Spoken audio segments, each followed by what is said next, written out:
उसके बाद हम उष्ट्रासन का अभ्यास करेंगे। सर्वप्रथम मंडूकासन में बैठें, अपने घुटनों के बल खड़े हो जाएं, अपने दोनों हाथों को अपनी एड़ियों पर रखते हुए श्वास को भरते हुए यथासंभव पीछे की ओर झुक जाएं।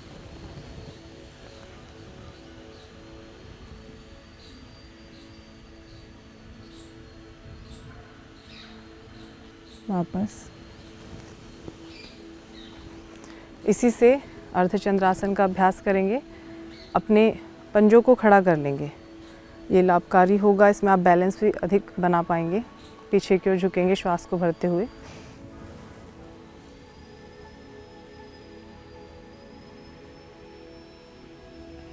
श्वास को छोड़ते हुए वापस आएंगे।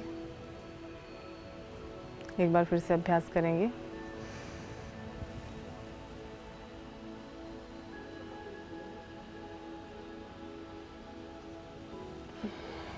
वापस। ये हमने कुछ आसनों का अभ्यास किया।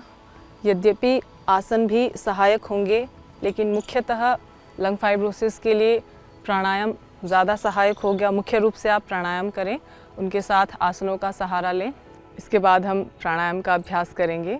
आप किसी भी एक आसन को लगाकर बैठ सकते हैं, पद्मासन, सुखासन, जिसमें आपको कंफर्ट हो। उसके बाद किसी भी एक मुद्रा का चयन करेंगे, ध्यान मुद्रा, ज्ञान मुद्रा, और धीरे धीरे श्वास को भरेंगे, धीरे धीरे एक्सेल करेंगे। ध्यान रखें, यदि आपकी कंडीशन बहुत ज़्यादा सीवियर है तो तेज़ गति से नहीं करेंगे, मध्यम गति से करेंगे या फिर धीमी गति का चयन करेंगे। आँखों को बंद करेंगे, आराम से रिलैक्स करते हुए धीरे धीरे श्वास को भरेंगे, धीरे धीरे बाहर छोड़ेंगे।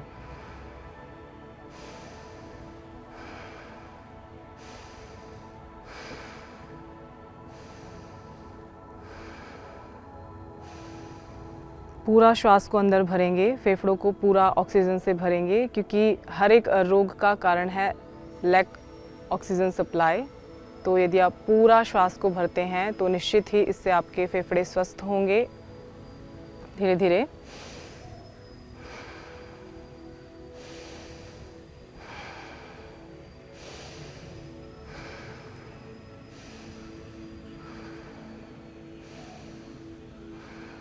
इस प्रकार 5 से 10 मिनट का एक राउंड कर सकते हैं।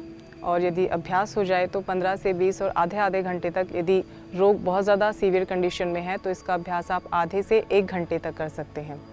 ध्यान रखें, प्राणायाम का अभ्यास कभी भी भोजन के बाद नहीं करेंगे। सुबह सुबह प्राणायाम के लिए बहुत अच्छा समय है, और यदि आप सुबह नहीं कर पा रहे हैं तो आप शाम को भी समय निकाल सकते हैं।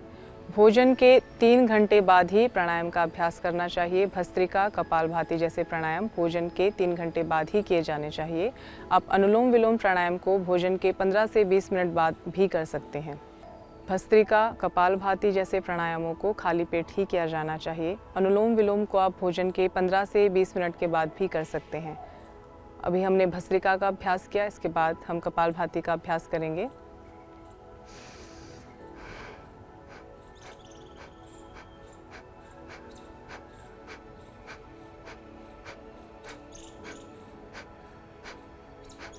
यदि आप इस गति से नहीं कर पा रहे हैं तो गति को थोड़ा धीमा कर सकते हैं।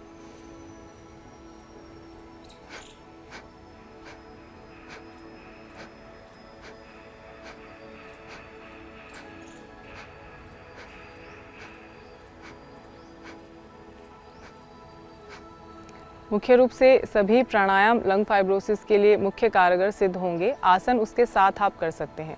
केवल आसन करके लंग फाइब्रोसिस को ठीक नहीं किया जा सकता है। मुख्य रूप से आप प्राणायाम करें और उन प्राणायाम के साथ आप आसनों का अभ्यास करें। इसके बाद हम अनुलोम विलोम प्राणायाम का अभ्यास करेंगे। अपने दाएं हाथ को उठाएंगे, अपने अंगूठे से दाएं नोस्ट्रिल को बंद करेंगे, लेफ्ट नोस्ट्रिल से श्वास को भरेंगे। लेफ्ट नोस्ट्रिल को बंद करते हुए राइट नोस्ट्रिल से श्वास को बाहर छोड़ देंगे। इसी प्रकार दोहराएंगे, श्वास को भरेंगे, धीरे धीरे। जितना लंबा इनहेल कर सकते हैं उतना ही अच्छा होगा।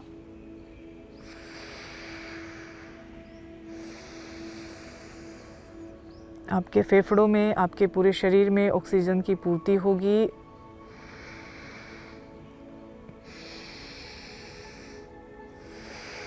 क्योंकि lack physical exercise, lack oxygen supply in our body, यही सारी समस्याओं के मुख्य कारण माने जाते हैं।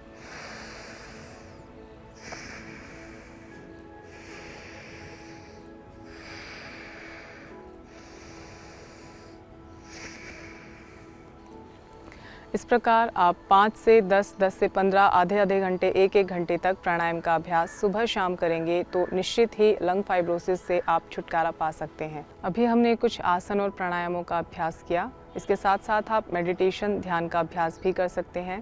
भ्रामरी प्राणायाम, उद्गीत प्राणायाम, ये सारी चीज़ें आपके स्ट्रेस रिडक्शन में सहायक होंगी। इसके साथ साथ आप लंग फाइब्रोसिस के पेशेंट कभी भी ठंडे पानी का सेवन न करें। इसके अलावा कुछ एक्स्ट्रा एक्टिविटीज़ हैं, जैसे कुछ फिजियोथेरेपी सेंटर में आप जा सकते हैं, वहाँ लंग्स से संबंधित कुछ एक्टिविटीज़ आप कर सकते हैं। आप घर पर भी उनको कर सकते हैं। आप प्रतिदिन शंख बजा सकते हैं। आप प्रतिदिन कुछ गुब्बारों को यदि फुलाते हैं तो उससे भी आपकी लंग कैपेसिटी इंक्रीज़ होती है, आपके लंग के फंक्शन स्ट्रेंथन होते हैं।